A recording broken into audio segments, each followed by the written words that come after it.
শুধু একটি কাগজ নয়, এটি একজন নাগরিকের অধিকার, তার কণ্ঠস্বর এবং দেশের সঙ্গে সংযুক্ত থাকার সবচেয়ে শক্তিশালী সেতু। দেশের মাটিতে দাঁড়িয়ে ভোটাধিকার প্রয়োগ যতটা সহজ, হাজার হাজার কিলোমিটার দূরে বসবাসকারী প্রবাসীদের জন্য তা ঠিক ততটাই কঠিন। বর্তমানে প্রায় 1,60,00,000-এর বেশি বাংলাদেশি বিশ্বজুড়ে প্রবাসী হিসেবে ছড়িয়ে ছিটিয়ে রয়েছেন।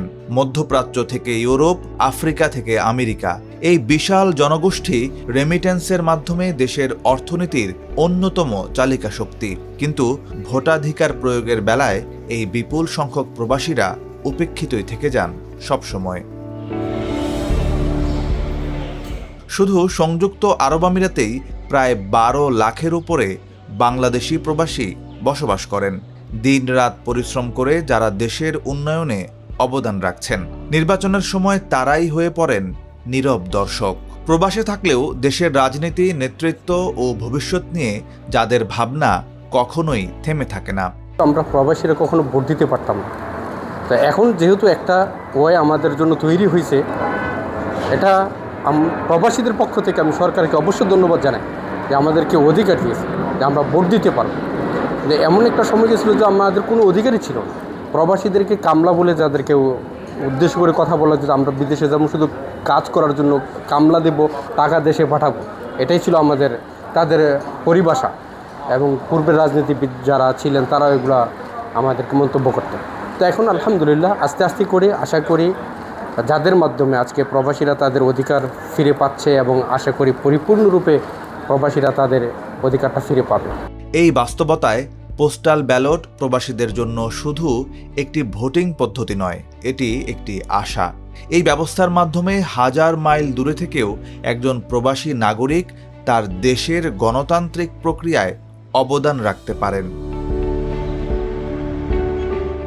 ধরা যাক, সংযুক্ত আরব আমিরাতে থাকা 12 লাখ প্রবাসীর মাত্র অর্ধেক যদি ভোটাধিকার প্রয়োগ করতে পারেন, তাহলে সেটি দাঁড়ায় 6 লাখ ভোট, যা বহু সংসদীয় আসনের ফলাফল বদলে দেওয়ার জন্য যথেষ্ট।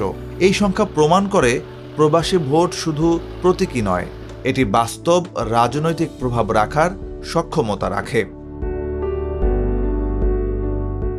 সংযুক্ত আরব আমিরাতে বসবাসরত এই বৃহৎ সংখ্যক প্রবাসীদের পোস্টাল ব্যালট সম্পর্কে সচেতন করতে বাংলাদেশ কনস্যুলেট দুবাই বিভিন্ন প্রকার কর্মসূচির সিদ্ধান্ত নিয়েছেন।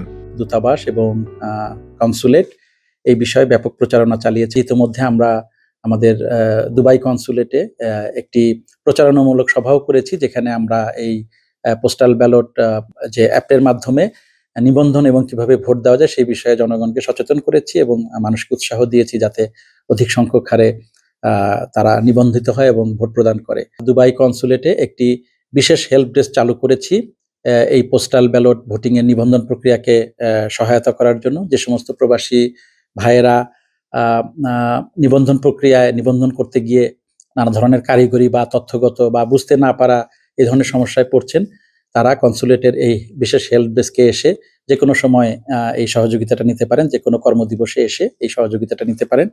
পাশাপাশি আপনারা জানেন যে আমাদের বিভিন্ন আমিরাতে আমরা কনস্যুলেট বিশেষ কনস্যুলার ক্যাম্প চালু করে। আমরা সামনের সপ্তাহে এই উইকেন্ডে আমাদের শারজা এবং আজমানে দুটো কনস্যুলার ক্যাম্প আছে এবং সেখানে আমরা কনস্যুলেট থেকে বিশেষ টিম পাঠাচ্ছি যারা ওই কনস্যুলার ক্যাম্পে যারা সেবা নিতে আসবে বা যারা এমনিও ওই কনস্যুলার ক্যাম্পে এসে পোস্টাল ব্যালট সম্পর্কে যদি কোনো সহযোগিতার প্রয়োজন হয় সেই সহযোগিতাটুকু নিতে পারবে।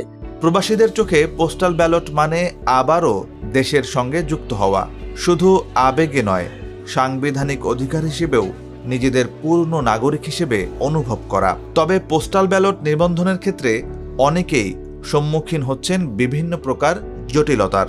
বাংলাদেশ কনস্যুলেট, বাংলাদেশ সমিতিগুলো তাদের একটা হেল্প ডেস্ক চালু করছে, তবে এটা শেষের দিকে, আর মাত্র 25 তারিখ, মানে আর মাত্র 5 থেকে 6 দিন সময় বাকি। শুরু থেকে এটা করা হলে আমার মনে হচ্ছে আরো ভালো কিছু হতো এবং আমি আশা করব এই টাইমটা আরো যাতে এক্সটেনশন করা যায়। এক্সটেনশন করলে হয়তো আমরা আরো কিছু প্রবাসী এটাতে শরিক হতে পারবো। এখানে এমিরেটস বাংলাদেশের ভোটার আইডি, যেটা ভোটার আইডিটা জরুরি হচ্ছে। আমাদের ভোটার আইডি কিন্তু ফিজিক্যালি অনেকের কাছে এখানে নাই। আবার যখন আপনি ফটোকপি দিয়ে করতেছেন, ফটোকপি অনেক সময় অ্যাকসেপ্ট করতেছে না। সব মিলিয়ে এটা বিশাল একটা জটিলতার বিষয় হয়ে গেছে এবং অনেক কম সংখ্যক প্রবাসী, 12 লক্ষের অধিক প্রবাসীর মধ্যে অনেক কম সংখ্যক প্রবাসী এটাতে পোস্টাল বোর্ডিং এ পর্যন্ত অ্যাড হতে পেরেছে। পাসপোর্টে একরকম তথ্য, আপনার ভোটার আইডি কার্ডে একরকম তথ্য, দুই জায়গায় ভিন্ন তথ্য। এটা যদি বলে থাকি, আমি নিজে যে বক্তব্য দিচ্ছি, আমার পাসপোর্টে আমার নেম হচ্ছে মোহাম্মদ, MOHAMMED মোহাম্মদ, কিন্তু আমার ভোটার আইডি কার্ডে আমার নাম ওখানে MD, এবং আমার জন্ম নিবন্ধনে এটা আরেক রকম।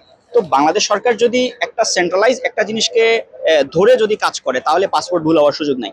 সুতরাং যখন এই সমস্যা নিয়ে ইমিগ্রেশনে যাওয়া হয়, ইমিগ্রেশন সব সমস্যার সমাধান করলেও যাদের ডেট অফ বার্থ চেঞ্জ, তাদের বিচার করতে তারা দারুণভাবে জটিল একটা প্রবলেমে পড়ে যান এবং অনেক সময় ভিসা লাগাতে পারেন না, অবৈধ থেকে যেতে হয়। সুতরাং সরকারকে বলবো, এই জিনিসগুলা একদম গোড়া থেকে যদি সমাধান না করে, তাহলে যুগে যুগে যে প্রবলেমটা থেকে গেছে এটা যুগ যুগ থেকে যাবে। পোস্টাল ব্যালট হলো দেশের ভবিষ্যৎ নির্ধারণে নিজেদের অবদান রাখার সুযোগ। তবে প্রবাসীরা চান এই মৌলিক অধিকার নিশ্চিত হওয়ার সাথে সাথে নির্বাচিত সরকার তাদের অন্যান্য সুযোগ সুবিধার দিকেও একটু দৃষ্টি দেবেন।